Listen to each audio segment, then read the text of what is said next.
Ainda mais vai ficar bom, né? Os próximos dias já vai ficar bom em nome de Jesus. Vamos lá. 2 Samuel 6. E tornou Davi a juntar todos os escolhidos de Israel, em número de 30.000. E levantou-se Davi e partiu com todo o povo que tinha consigo, de Balá de Judá, para levarem dali para cima a arca de Deus, sobre a qual se invoca o nome do Senhor dos Exércitos, que se assenta entre os querubins. E puseram a arca de Deus em um carro novo, e a levaram da casa de Abinadab, que está em Gibeá. E Uzá e Aiô, filhos de Abinadab, guiavam o carro novo.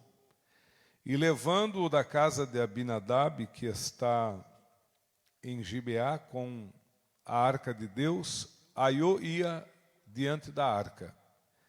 E Davi e toda a casa de Israel alegravam-se perante o Senhor com toda a sorte de instrumentos de pau de faia, como com harpas, saltérios, tamboris, pandeiros e símbolos. E chegando à eira de Nacon, estendeu Uzá a mão à arca de Deus e pegou nela, porque os bois a deixavam pender. Então a ira do Senhor se acendeu contra Uzá, e Deus o feriu ali por esta imprudência, e morreu ali junto à arca de Deus. E Davi se contristou, porque o Senhor abrira rotura em Uzá, e chamou aquele lugar Pérez Uzá, até ao dia de hoje. Até o dia de hoje, os irmãos sabem, até o dia que isso aqui foi escrito, né? Diz mais: e temeu Davi ao Senhor naquele dia, e disse: como virá a minha arca do Senhor? E não quis Davi retirar para si a arca do Senhor para a cidade de Davi, mas Davi a fez levar à casa de Obed-edom o gitita. E ficou a arca do Senhor em casa de Obed-edom o gitita 3 meses, e abençoou o Senhor a Obed-edom e toda a sua casa. Então avisaram a Davi, dizendo: abençoou o Senhor a casa de Obed-edom e tudo quanto tem, por amor à arca de Deus. Foi, pois, Davi e trouxe a arca de Deus para cima da casa de Obed-edom, a cidade de Davi, com alegria. E sucedeu que, quando os que levavam a arca do Senhor tinham dado 6 passos, sacrificava bois e carneiros cevados. E Davi saltava com todas as suas forças diante do Senhor, e estava Davi cingido de um éfode de linho. Assim subindo, levavam Davi e todo Israel à arca do Senhor, com júbilo e ao som das trombetas. Amém? Somente até aqui, eu convido a igreja para sentar. Então, irmãos, como eu falei aqui no início para os irmãos, essa arca, ela tinha um significado, um símbolo muito importante para Israel, que simbolizava a presença de Deus. Só que essa arca, nos dias do sacerdote Eli, que foi um homem que ele é conhecido pela forma errada de educar os filhos, né? Ele era sacerdote, os filhos, Hofni e Finéias, também eram sacerdotes. Só que a Bíblia diz, irmãos, que eles praticavam todo tipo de pecado na congregação. Então, eram aqueles crentes, né, que estão desviados, mas desviados dentro da igreja, que é uma das coisas muito ruins, né? O pródigo desviou, foi para o mundo, vontade de comer o que os porcos comiam, voltou para a casa do pai, foi restaurado, beleza. Agora, o pior é quando a pessoa desvia permanecendo dentro da casa do Senhor, como os 2 filhos de Eli, desviados na casa de Deus, ocupando a posição de sacerdote, fazendo tudo errado, pervertendo a fé do povo. Inclusive, a Bíblia diz, irmãos, que até prostituição era praticada por eles com as mulheres da congregação. E o sacerdote Eli, ele não tinha, digamos assim, aquela autoridade de pai, porque tem muito pai que ele fala assim: o meu filho é meu amigo, a minha filha é a melhor amiga que eu tenho. Entenda que o teu filho pode ser teu amigo, a tua filha pode ser tua amiga, mas entenda que você tem que ter a autoridade de pai para corrigir, para ensinar, para disciplinar, para fazer as coisas acontecer. Porque educação de filhos não é responsabilidade de Deus. Ah, pastor, eu estou orando para que meu filho seja bem educado. Provérbio 22, 6. Cria o menino onde? No caminho que deve andar. E quando crescer, não se desviará. Então, orar pelo filho é um papel nosso. Agora, achar que Deus vai educar os nossos filhos é um grande erro. Então, Eli, ele fracassou como pai, e os filhos eram duas pestinhas, né, dentro da congregação, fazendo todo tipo de pecado, praticando, e por causa da casa de Eli, Deus permitiu uma grande derrota para Israel, onde os 2 filhos dele foram mortos na batalha, e a arca de Deus ela foi tomada. A arca representa a presença de Deus. Os filisteus derrotaram Israel e tomaram a arca, e levaram para onde? Para a cidade deles. Chegando lá, eles pegaram a arca, irmãos. Havia um templo chamado de Templo de Dagon, e naquele templo tinha uma grande imagem de um ídolo chamado Dagon. Eles pegaram a arca e colocaram a arca bem em frente de Dagon. A arca, ela estava servindo ali como um troféu de vitória para Dagon. Então, quem entrava no templo, via a arca, né, do Senhor na frente de Dagon, representava que aquela arca era o troféu da vitória de Dagon. Só que, assim, Deus permitiu que a arca fosse tomada por causa do pecado de Israel, e não porque Deus não tinha poder para livrar. Então, o que acontece? Durante a noite, Dagon caiu perante a arca, prostrando-se. Pela manhã, eles foram ao templo, encontraram a imagem de Dagon caída, prostrada perante a arca. Levantaram a imagem, colocaram de pé bonitinho. No outro dia, de manhã, eles chegaram no templo, a arca ali no local de sempre, e a imagem de Dagon caída, agora quebrada. E se não bastasse, irmão, Deus fazer o ídolo de pedra se prostrar perante ele, a Bíblia diz que Deus feriu os filisteus com 2 coisas. Uma grande quantidade de ratos, que invadiu todas as plantações, invadiu todas as casas, e os irmãos sabem que rato, ele causa muitas doenças, né? Peste bubônica, leptospirose, tudo doenças advindas dos ratos. E esse monte de rato invadiu todas as plantações e casas dos filisteus, e eles começaram a ficar doentes. E também Deus feriu os filisteus de hemorroida. Então, hemorroida na parte secreta e doenças, várias delas provocadas pela presença dos ratos. E aí, irmãos, a cidade dos filisteus virou um caos, né?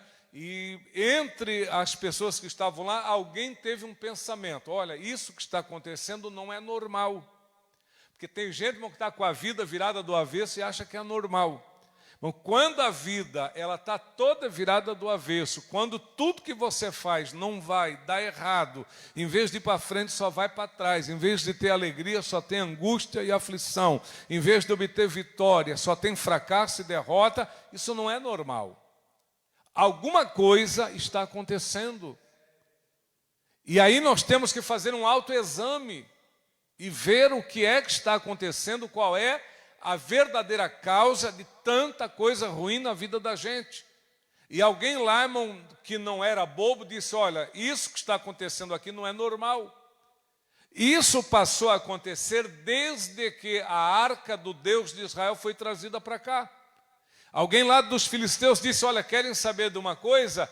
Isso é a mão do Deus de Israel contra nós. Aí tem aqueles irmãos, que acham que tudo é coincidência, e disseram: não, isso é coincidência. Deu coincidência da arca chegar e as doenças surgir, mas não tem nada a ver com Deus, isso é bobagem, isso aí é muito radicalismo, é muito fanatismo, não tem nada a ver uma coisa com a outra. Mas aquele um insistiu e disse, então vamos fazer uma prova. Vamos pegar essa arca, vamos colocar ela em cima de um carro de bois, um carro novo. Vamos pegar 2 vacas que criaram e que estão com os seus terneiros, vamos separar as vacas dos seus filhotes, vamos atrelar ao carro, e caso as vacas seguirem firmes e retos à direção de Bet-Semes, a gente vai entender que foi Deus. E se as vacas, em vez de irem para Bet-Semes, elas recuarem e voltarem lá para os seus filhotes, então é coincidência, fizeram um propósito. Irmão, você já viu um animal se afastar do seu filhote? Quem entende que todo animal que cria, ele quer estar perto do seu filhote. Então, esse foi a prova. Se as vacas forem embora, é porque é Deus. Se as vacas debater, dar coice, saltar e ir para junto dos filhotes, é porque é coincidência. Fizeram o carro, colocaram a arca, fabricaram 5 hemorroidas, simbolizando as capitais dos filisteus. Hemorroidas de ouro foram fabricadas, colocadas no carro, atrelaram as vacas, separaram as crias e soltaram. E a Bíblia diz, irmãos, que as vacas começaram a caminhar para longe dos seus filhotes, indo para Bet-Semes. A Bíblia diz que elas puxavam o carro e iam como que chorando, se distanciando dos filhotes, mas foram. E ali os filisteus entenderam então que aquilo que estava acontecendo era um castigo da parte de Deus. Amém, meus irmãos? Chegando lá entre os filhos de Israel a arca, o que eles fizeram? Pegaram a arca, em vez de restituir ela no tabernáculo, levaram para a casa de um homem por nome de Abinadab. Pasmem vocês, a arca ficou na casa de Abinadab, não sei se os irmãos vão lembrar quantos anos, alguém lembra? 20 anos. Quem entende que é bastante tempo? 20 anos a arca ficou na casa de Abinadab. E sabe quantos milagres Deus operou na casa de Abinadab nesses 20 anos com a arca lá? Nenhum. Por quê? Porque o Abinadab ele pegou a arca, que representa a presença de Deus, provável, colocou lá num cantinho, cobriu com um paninho bonito e disse, olha filhos, não mexam aí que isso é sagrado, não toca, não mexe, deixa quietinho aí, o dia que precisar devolver, a gente devolve, certamente um dia eles vêm buscar. 20 anos a arca ficou ali, não aconteceu nada na casa de Abinadab, não ficou mais rico, nem menos pobre, vida estável, como estavam, ficaram. Quando Davi foi ao trono, irmãos, ele quis trazer a arca para Jerusalém, porque a arca representa a presença de Deus, e Davi ele queria reinar, mas ele não queria reinar sem a presença de Deus. Que essa, digamos assim, decisão de Davi de reinar sem a presença, seja também o nosso querer e a nossa decisão. Que tudo que nós fizermos em nossas vidas, irmãos, nunca seja sem a presença de Deus. Vai tomar uma decisão, vai fazer um negócio, você vai, enfim, viver a tua vida, faça, viva, mas não faça nada sem a presença de Deus junto de ti. Então foi isso que Davi disse, olha, vamos lá e vamos buscar a arca e trazer a presença de Deus para Jerusalém. E Davi pegou, nós lemos aqui, 30 mil pessoas. Foram 30 mil, irmão? É muita gente. Os melhores cantores, os melhores músicos, o melhor de Israel estava lá, 30 mil para buscar a arca. É aí que eu entendo, irmão, que não é multidão que agrada a Deus. É bom que tenha multidão, a gente sabe o valor de uma alma, a gente sabe a importância das multidões, mas nem sempre multidão representa que as pessoas estão fazendo a coisa certa. Davi achou que pelo fato de ter muitos cantores, muitos poetas, muitos músicos, muita gente que falava bonito, muita gente que tocava bem, que cantava bem. Davi pensou assim, Deus vai ficar feliz da vida, estou levando 30 mil, nós vamos arrebentar com a boca do balão, o pessoal vai dizer, olha que multidão, que povão, que igrejona, que maravilha. E foram buscar a arca, só que na hora de buscar a arca, irmãos, eles deixaram de examinar o mais importante, que é a palavra de Deus. Por que eles deixaram de examinar a palavra, pastor? Porque eles foram buscar a arca da mesma maneira que os filisteus transportaram a arca, que foi usando um carro de bois e uma junta de bois. Agora, fala para mim, irmão, quem usa um carro para transportar alguma coisa é porque está achando o objeto o quê? Pesado. Primeira coisa, pesa quanto? Vamos buscar com um carro. É pesado. Pergunto a ti, as coisas de Deus são pesadas para você?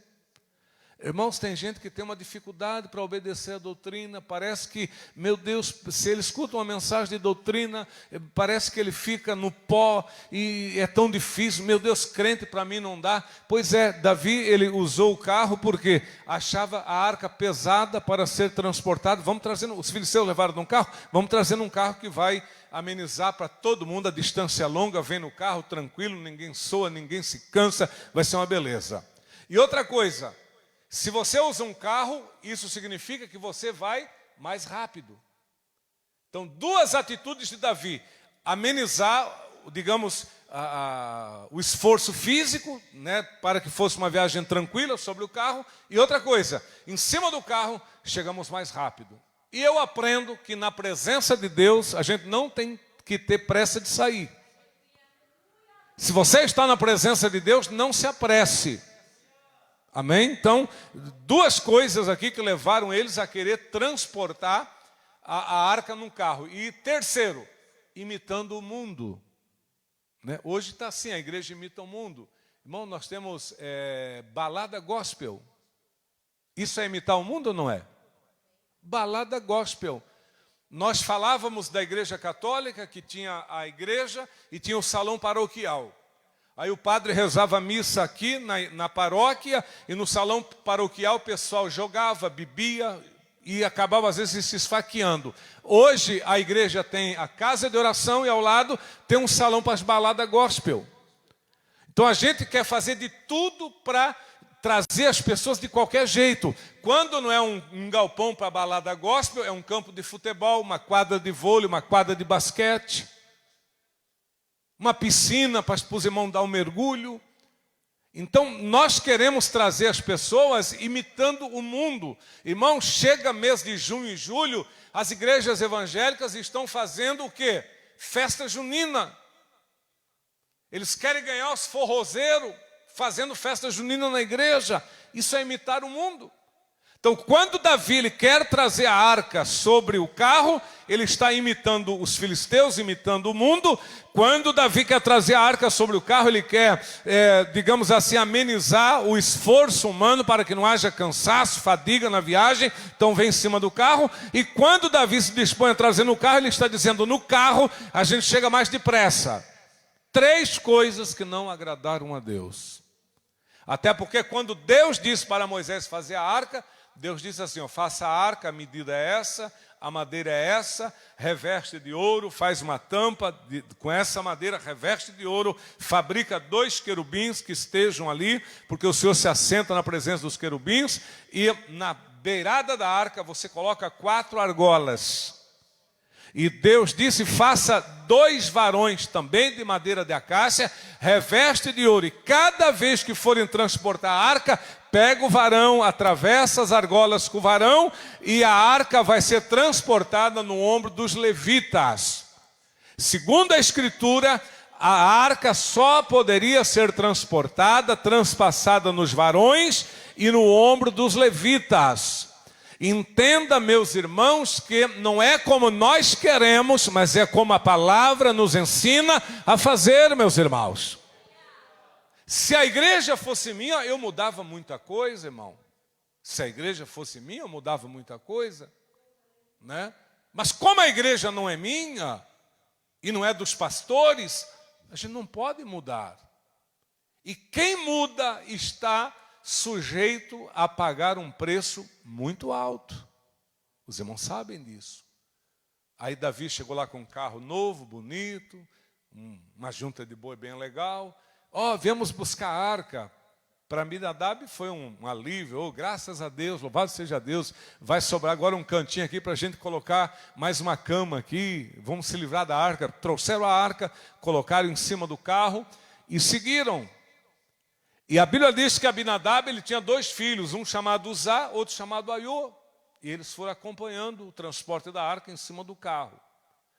Quando chegaram num lugar chamado Eira de Nacon, a Eira, os irmãos sabem, é um local adequado, preparado para separar as palhas dos grãos. Tipo, você colhe o trigo, leva na eira, despeja, bate, né? Joga para cima e o vento separa a palha e fica o trigo. Isso é uma eira. Então, quando a arca chegou ali na eira de Nacon, a Bíblia diz que os bois tropeçaram. E quando os bois tropeçaram, o que é que Uzá fez? Ele fez o que qualquer um de nós faríamos. Ele colocou a mão na arca, boa intenção, né? Vou segurar a arca vai cair, cai o boi, mas a arca não. Quando ele colocou a mão na arca, a Bíblia diz que Deus abriu rotura em Uzá. Deus matou Uzá. Abriu rotura, Deus abriu um ferimento, uma brecha no corpo de Uzá, e ali ele caiu sem vida, meus irmãos. Por quê? Porque não poderia colocar a mão na arca e a arca não poderia ser transportada em carros de boi. Aquilo que estava alegre ficou triste. Onde havia paz, alegria e segurança, passou a reinar medo e insegurança. O próprio Davi, ele ficou com medo. Eu li aqui, Davi disse, meu Deus, como é que a gente vai levar a arca para a gente? Está doido, isso é uma loucura. Deus matou o cara, olha aí, o homem está morto, está esvaindo-se em sangue. E Davi ficou com medo. E sabe o que Davi fez? Davi disse, eu não vou levar a arca agora não. Vamos fazer o seguinte, quem é que aceita ficar com a arca aí na sua casa? Aí o Obed disse, pode levá-la para casa. E levar a arca para a casa de Obed. Quantos meses a arca ficou lá? 3 meses. E o que aconteceu com a casa de Obed? Deus abençoou, prosperou em tudo. Em 20 anos na casa de Abinadab não aconteceu nada. 3 meses na casa de Obed, Deus prosperou tudo. É a diferença do tratamento que é dado para as coisas de Deus. Amém, meus irmãos? Obed deu um tratamento que agradou a Deus, Deus prosperou a vida de Obed, tudo que ele tinha prosperou, a vida dele ficou uma beleza. E o pessoal, irmão, tudo de olhão em cima da casa de Obed. O que vai acontecer com esse cara? Uzá morreu, Abinadab ficou 20 anos lá com a arca juntando pó, era pobre, continua pobre, não adiantou nada ir para a igreja. O que adianta servir ao Senhor? E na casa de Obed, 3 meses, Obed prosperou. Sabe, a maioria das vezes o problema não é a igreja, somos nós. Esse é o problema. O fulano está na igreja há tanto tempo. Pode estar na igreja, irmão, mas se não estiver em Cristo, nada adianta, meus irmãos. Quem entende que é assim? Você acha que tem diferença entre estar na igreja e estar em Cristo? Tem gente que vem para a igreja, mas não ora. Gente que vem para a igreja, mas não jejua. Gente que vem para a igreja, mas não obedece. Gente que está na igreja, mas não honra a Deus, não respeita as coisas do Senhor, não glorifica o Senhor. Então a pessoa está na igreja, mas não está em Cristo. Aí as coisas continuam sempre as mesmas. Escutou agora esse pastor aí que se matou esses tempinhos atrás, aí, o pastor Anderson, um cara famoso de mídia, né? A igreja não tem culpa. Longe disso, a igreja não tem culpa, mas ele pregava para milhares, né? O que ele fez?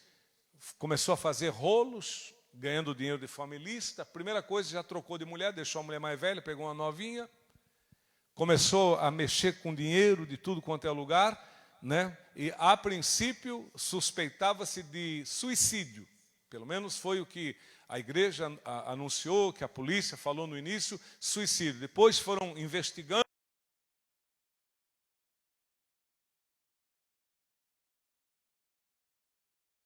A vida do pastor era uma nojeira, uma perdição, irmão, de ilícito na vida do homem. Quantos irmãos dentro das igrejas, né? Enrolado até o pescoço, irmão, em mentira, em negócios ilícitos, em coisa, né? Imagine que nós estamos numa época que a mídia tem noticiado lavagem de dinheiro na igreja. Quer dizer, o dinheiro da droga, o dinheiro do crime vem parar dentro de uma instituição religiosa para lavar, para deixar o dinheiro limpo e depois a igreja coloca novamente para fora. Que absurdo chegamos, irmãos. Muitas pessoas na igreja, mas longe de Deus, meus irmãos. Jesus, em Mateus capítulo 15, ele disse: esse povo me honra com os lábios, mas o coração está longe de mim. Amém, meus irmãos? Alguém essa semana disse: não vejo a hora de chegar o Natal. Chegar o Natal para quê, irmão? Para tomar, encher a cara de cachaça? Ah, não vejo a hora de chegar o Natal para quê? Para comprar presente, beber pinga e tal. Não que o Natal não seja uma coisa boa, mas quantas pessoas que acham que Natal é só comida e bebida e trocar presentes? O Natal representa o nascimento do Salvador. Amém, meus irmãos? E isso já aconteceu há 2000 anos atrás. Mas a gente vê umas pessoas tão pobres ainda que estão esperando dezembro para a criança nascer. Não, ele já nasceu. E ele já reina na vida de quem abriu a porta do coração para ele, irmãos. Quantos aqui que Jesus já reina na sua vida? Levante a mão e diga glória a Deus. Por que Jesus nasceu em uma manjedoura? Porque não havia lugar para ele na estalagem. Quando Jesus nasceu, já não havia lugar para ele.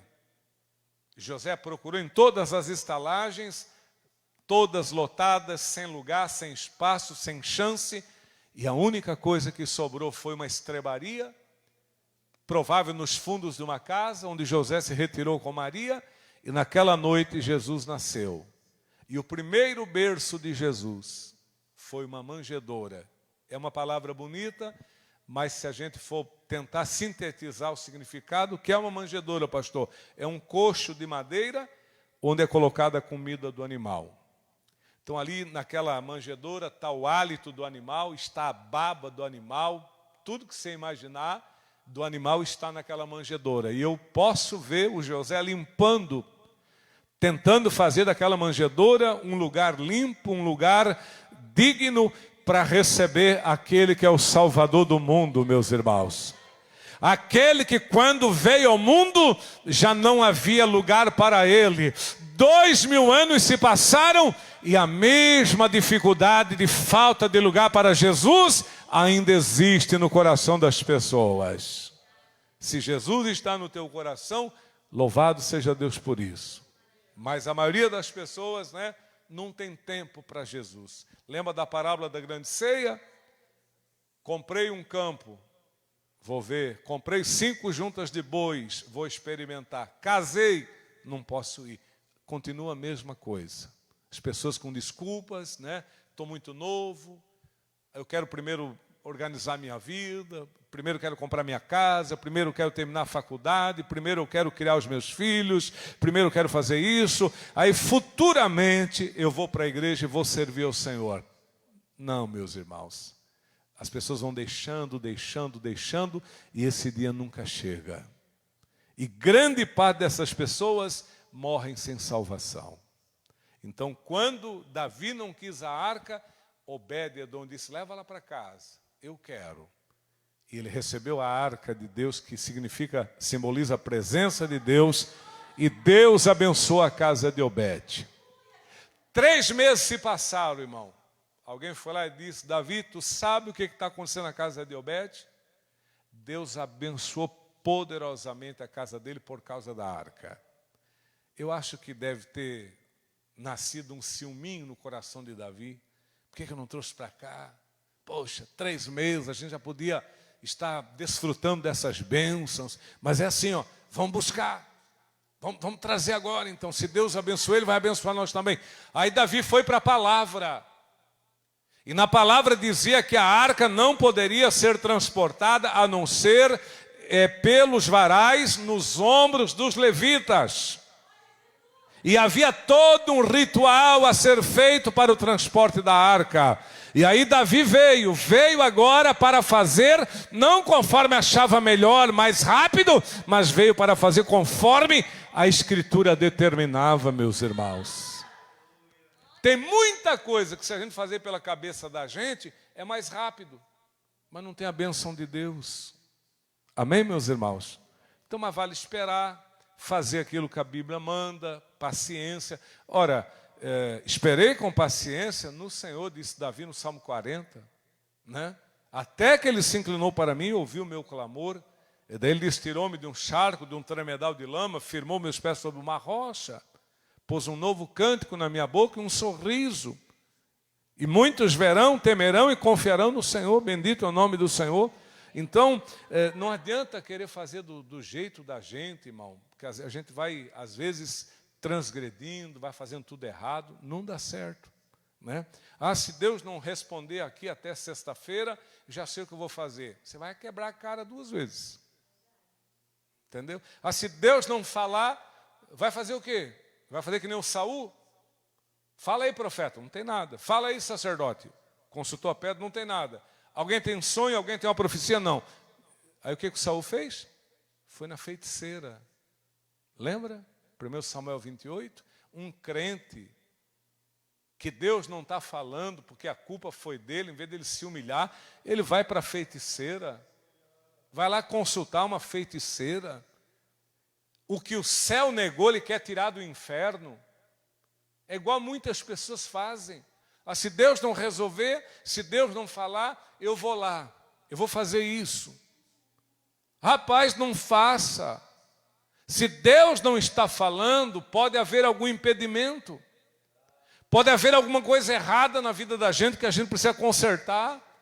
Se Deus não está falando, irmãos, vamos ver o que é que está acontecendo. É igual quando você abre a torneira e não tem água. Você diz, faltou água. Às vezes tem água, mas tem alguma coisa que está interrompendo a água de chegar naquela torneira. Deus não fala mais. Deus fala sim. Deus não opera mais. Opera sim, meus irmãos. Deus não é mais o mesmo. É o mesmo sim, meus irmãos. É que às vezes alguma coisa na vida da gente impede Deus de agir. Então o que a gente tem que fazer? Consertar. Tá certo? Lembra nos dias do profeta Elias? Sem fogo, sem resposta nenhuma, Elias vai lá e o que ele faz? Conserta o altar. Quem quer obter resposta do céu, tem que consertar o altar. Né? Não é o caso dos irmãos, mas quantas pessoas, irmão? Segunda ele vai na igreja A, terça ele vai na igreja B, quarta ele vai na igreja C, quinta ele vai na igreja D, sexta ele vai na igreja E, sábado ele vai na igreja F. Ele rodeia todas as igrejas para Deus falar. Vai na igreja A, Deus não fala. Vai na B, não fala. Vai na C, não fala. Vai na D, rodeia todas as igrejas, Deus não fala. Por quê? O problema não é a igreja. O problema somos nós. Irmão, quando Deus quer falar, Ele fala debaixo de um pé de bananeira. Ele fala embaixo de uma ponte, meus irmãos. Ele fala na esquina da rua. Quando Deus quer falar, quando a gente, está ali na presença de Deus para ouvir, Deus fala. Agora, quando não há disposição para mudança, para a gente consertar o altar, tem um monte de gente que entristece o Espírito Santo. Os irmãos sabem disso. Às vezes, irmão, um site que você visita, é o suficiente para afastar o Espírito Santo de ti. Ou tu acha que o Espírito Santo vai estar contigo, você visitando sites adultos, pornografia, prostituição, que é uma das coisas que mais tem na internet. Segundo o que tenho visto em pesquisa, os sites mais visitados na internet são os sites adultos, de nudez e prostituição. Pastor, mas é um mundo. Tá certo, é um mundo. O mundo jaz no maligno. Mas o pior é quando o crente desliza e numa fraqueza mergulha a navegar em sites que não deve navegar. O que acontece? O Espírito Santo se entristece. Você dizer um sim quando deveria ter dito um não, isso entristece o Espírito Santo. Se Deus espera um não da tua boca, você foi convidado para determinado lugar, determinada situação, e Deus está contando que você diga não, você diz sim. Isso serve às vezes para entristecer o Espírito Santo. Então, às vezes, irmão, Deus não está falando, não é por causa da igreja. Eu continuo lendo a Bíblia e Deus continua falando comigo do mesmo jeito. Né? E quando eu não sinto Deus falar comigo, irmão, eu oro mais. Eu procuro ver o que eu estou fazendo de errado. Às vezes, os irmãos sabem, a língua é uma coisa muito terrível. Então, palavrão, nomes feios, gritaria, não precisa nem chamar palavrão, mas se você é uma pessoa que grita muito na tua casa, cala a boca, eu te arrebento, eu vou quebrar a tua cara, porque eu vou te dar até sair sangue, não sei o quê. Isso entristece o Espírito Santo. Você não está falando palavrão, mas você grita que nem um maluco. Deus não gosta dessas coisas. O crente, irmão, ele tem que ter calma, paz. A Bíblia diz que a resposta branda afasta o furor, irmão. Louvado seja o nome do Senhor. Então, examine-se, pois, o homem a si mesmo. Veja o que está precisando.